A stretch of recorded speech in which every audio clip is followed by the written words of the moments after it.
Good morning, you're watching the Financial News Network. I'm Chuck Pierce. Good afternoon, I'm Chuck Pierce, and you're watching Smart Trend News. And you're watching Poll Trendo. You're watching In Trendo, your source for the latest entertainment news. Apple co-founder and former CEO Steve Jobs has passed away at the age of 56 after a long battle with pancreatic cancer.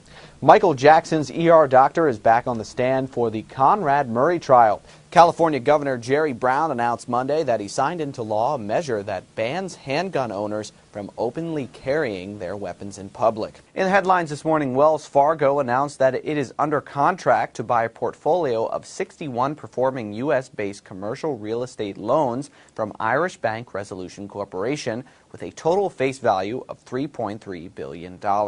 Greek Prime Minister George Papandreou is on his way to Cannes, France, to discuss the proposed referendum that has caused turmoil in the markets. The emergency meeting is scheduled before the group of 20 industrial and developing nations holds discussions, hoping to tell the rest of the world that Europe has a plan to deal with the debt crisis. For more updates on this story and more, keep it right here to intrendo.com. Keep it right here to polltrendo.com. Keep it right here to the Financial News Network. This has been your market close wrap-up for October 10th. I'm Chuck Pierce. For more headlines and news in the financial sector, keep it right here to Smart Trend News. Despite the massive security and the thought of millions of people converging on this location, it didn't keep anyone away. But that's not the only thing Twitter is being used for. News networks like CNN and NBC are using their Twitter accounts to update their followers about news and information. It may look like one line down there, but up here, the line splits into two for the two separate precincts here at the church. Good morning, you're watching the Financial News Network. I'm Chuck Pierce. Taking a look at the many segments throughout the markets, one that has its hands in everything is logistics. The logistics sector holds big-name companies such as FedEx and UPS who work with all different kinds of sectors, handling goods and products and organizing how they are shipped to home and big-box retailers. With me today to give us a different perspective to the business of the sector is CEO of Echo Global Logistics, Doug Wagoner. Thanks for being with us, Doug. Thank you, Chuck.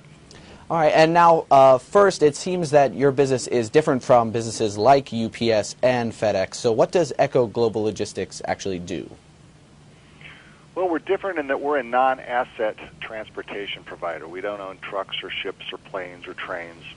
Instead, we use technology to manage our clients' shipments.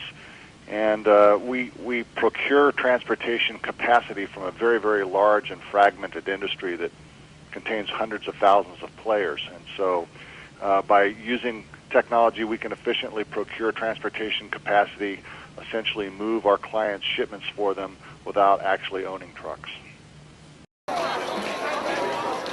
More than 1 million people walking and walking, some for miles through downtown streets, all for one purpose. We're here because of Obama. There were frigid temperatures, security blockades, and sharpshooters on rooftops.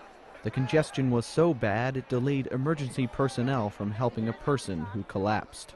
People journeyed here from across America, then walked for miles to get to this national mall, just to be there, just to see Barack Obama taking the oath of office on a huge screen. Congratulations, Mr. President. Despite the massive security and the thought of millions of people converging on this location, it didn't keep anyone away. Everywhere you looked, there were thousands of stories that told of the determination to be here for this historic event. Community college employee Doris Arrington and her husband Edward journeyed here from Connecticut. It's just been a very commendable effort by everyone to get here that shows not only their faith and support of the new administration coming into place, but their faith and belief in the good of this country. 2 Navy officers from Annapolis are among the thousands making this pilgrimage. Dan was injured in the line of duty, but there was nothing that could keep him away today.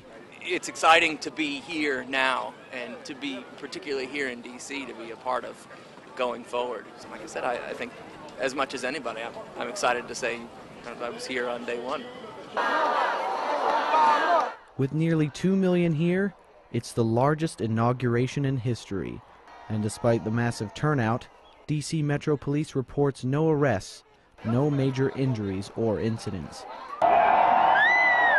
Everyone was here to witness history, and most of all, to share the emotion with others who felt the same. For Com Media, I'm Chuck Pierce.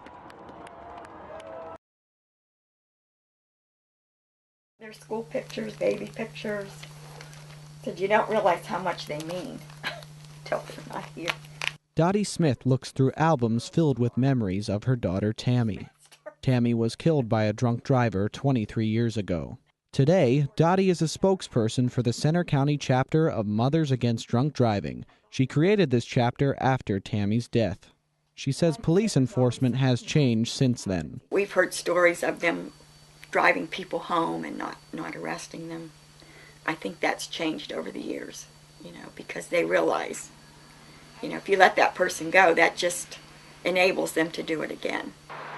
Center County is ranked third in Pennsylvania for DUI arrests, and the number continues to grow. State College police say the safety of others is what is important, not statistics. And the goal here is not to see how many people you can arrest for DUI. The goal is to make the streets safer, make it less people choose driving while impaired. In Center County, police patrol the streets for drunken drivers. On average, 15 people driving under the influence could see the inside of this vehicle. DUI checkpoints are just one way police stress the importance of safety. Police from surrounding areas combine forces to ensure the success of these checkpoints. Signs, lights, and generators fill trailers specifically used for these special operations. A community response vehicle was put into service last year and plays a big role with DUI checkpoints. Sergeant Ryan Hendricks of the Ferguson Township Police Department says the CRV has been beneficial for DUI-related uses. It's been nice because it has several generators on it for power, adds extra lightings, it has a TV in it that we can do briefings, we can keep refreshments to keep the officers hydrated. With growing resources, local police say they are keeping the streets safer one operation at a time. Dottie Smith and other members of MAD volunteer at some checkpoints to prevent tragedies such as hers. You can be a very nice person, but if you're drunk and behind the wheel, they can kill somebody you love. Reporting in Center County, I'm Chuck Pierce.